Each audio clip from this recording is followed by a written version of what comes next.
जानती हूँ ये मेरी शादी किसी भी घर में क्यों करवाना चाहता है। अरे कैसी बात कर रही है बहन, तूने तो देखा ना, लड़के को मैंने ही मना कर दिया तुझसे शादी के लिए। जिसने लड़का बताया था उसने उसकी बहुत तारीफ की थी। बात आई गई हो जाती है, लेकिन सृष्टि का मन शांत नहीं होता। क्या करूं, कुछ समझ में नहीं आ रहा। मेरी शादी हो गई तो ये लोग पूरी प्रॉपर्टी शीनू के नाम कर देंगे, मेरे हाथ तो कुछ लगेगा ही नहीं। तभी सृष्टि को आइडिया आता है। वो किसी वकील को फोन करती है। जी देखिए, अगर आपके मम्मी पापा का तलाक हो जाता है तो आपके पिता की आधी प्रॉपर्टी आपकी माँ के नाम हो जाएगी, फिर उसे वो किसी को भी दे सकती है। सृष्टि अब माँ को बेटे के खिलाफ भरती है। माँ, शीनू पर नजर रखा करो, वो जिस लड़की के प्यार में है ना वो शादीशुदा है, यहां आएगी सारा पड़ी होती है। एक दिन सृष्टि की सहेली कहती है, तू दिखने में कितनी अजीब सी है, लेकिन मैं जानती हूँ हम सब में सबसे अच्छी शादी तो तेरी ही होगी। तेरे पापा अमीर जो हैं। और बता नहीं सकते यार, दहेज तो हर कोई देता है, ये क्या ज्यादा ले जाएगी अपने पति के लिए? अरे बड़े शहर में कोठी है इसके पापा की। अरे पापा की है ना, कौन सी इसकी है? इसकी होती तब तो कोई भी लड़का इससे शादी कर लेता। अरे पापा की मतलब पापा की है तो मेरी ही है ना? किसने कहा? अब तेरी तो तब होगी ना जब तेरा भाई ना हो। वैसे भी शादी के बाद सारी प्रॉपर्टी भाई के नाम होती है। सृष्टि समझ जाती है कि उसे किसी भी हालत में माँ बाप की सारी प्रॉपर्टी को अपने नाम करना है, लेकिन कैसे?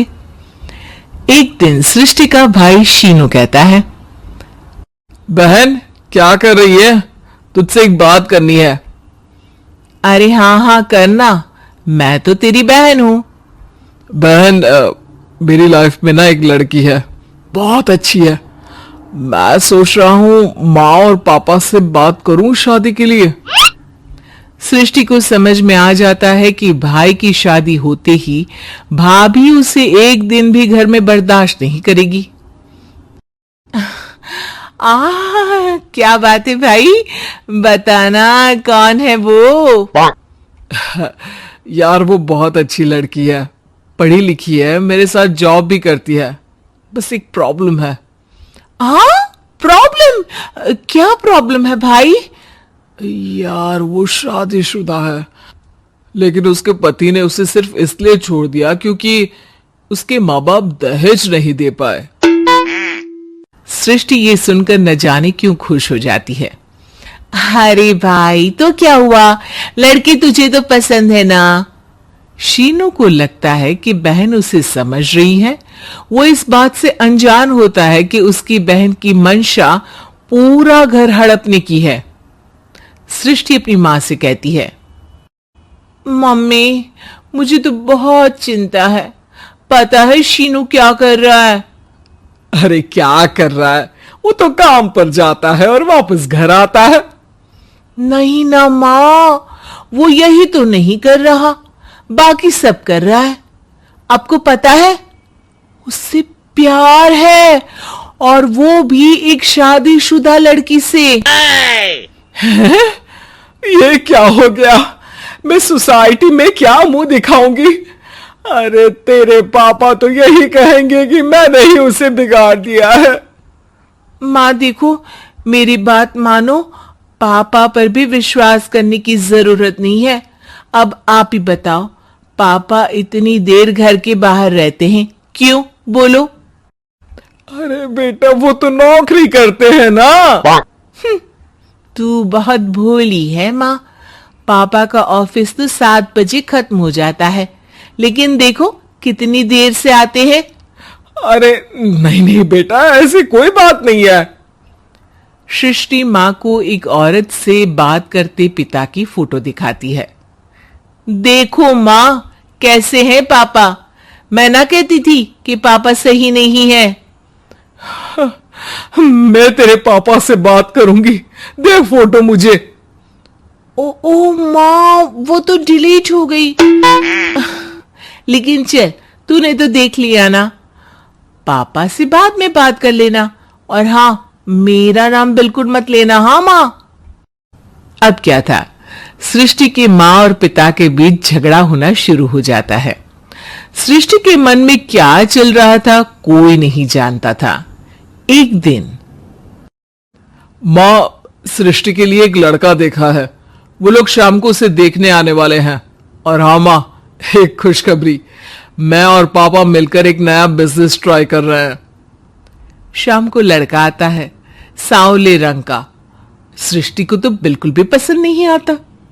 लड़की की मां कहती है, लड़की का चेहरा तो कोई खास नहीं, लेकिन अगर मेरे बेटे को आप लोग सेटल कर दें तो मैं उसकी शादी आपकी बेटी से करवा दूं। सृष्टि को लड़का बिल्कुल पसंद नहीं था। उसे भाई पर गुस्सा आ जाता है। लड़के वालों के जाने के बाद कहती है, मां देखा, शीनू मेरे लिए कैसा लड़का लेकर आया, न दिखाने लायक न सुनने लायक, सेटल भी नहीं, वो भी हम करे। अरे मां, मैं जान, ऐसा रुपया, जमीन, जायदाद सब भड़प लेगी। पापा का भी हाल तुमसे छुपा नहीं है। ऐसा ना हो कि मैं और आप एक दिन सड़क पर भीख मांगे। हे भगवान, मैं तो जीते जी मर जाऊंगी अगर ऐसा हो गया तो। ऐसा हो गया नहीं मां, ऐसा ही होगा। अभी समय है, आगे का सोच लो। मैं तो कहती हूं पापा से आधी प्रॉपर्टी लेकर अलग हो जाओ। पापा की आधी प्रॉपर्टी भी हम लोगों को अगर मिल जाती है ना, तो अगले 7 जन्म सफल समझो। बेचारी मां बेटी के कहने पर पति से तलाक लेकर अलग हो जाती है। सृष्टि अब पैसों से गाड़ी और अपने दूसरे महंगे शौक पूरे करने लगी। उसके दोस्त भी उसके पैसे इस्तेमाल करते। सृष्टि, कल तुम कहां थी? मैं सारा दिन घर पर अकेली थी। तो मैं क्या करूं? मैंने ठेका तो नहीं लिया है ना तुम्हें संभालने का। मां को सृष्टि से ये उम्मीद नहीं थी। वो बैठकर रोने लगती है। वहीं उसका पति यानी कि सृष्टि के पिता आ जाते हैं। मैं जानता था कि तुम्हारा यही हाल होगा, तो आपने मुझे रोका क्यों नहीं? मैं रोकता तो तुम रुकती क्या? सृष्टि के कहने पर तुमने मुझ पर अपने बेटे पर शक किया, लेकिन तुम ये भूल गई कि कैसे हम दोनों ने मिलकर जीवन में इतना सब खड़ा किया। मां पति के गले लग जाती है। मुझे माफ कर दीजिए, मैंने आपकी कमाई का एक बड़ा हिस्सा गवा दिया। कोई बात नहीं, तुम साथ हो तो मैं ऐसी 7 प्रॉपर्टी खड़ी कर दूंगा। तभी वहां सृष्टि आ जाती है रोते हुए। माँ, मयंक ने मुझे छोड़ दिया। वो बोल रहा था जब तक मेरे पास पैसे थे तब तक ही वो मेरे साथ था,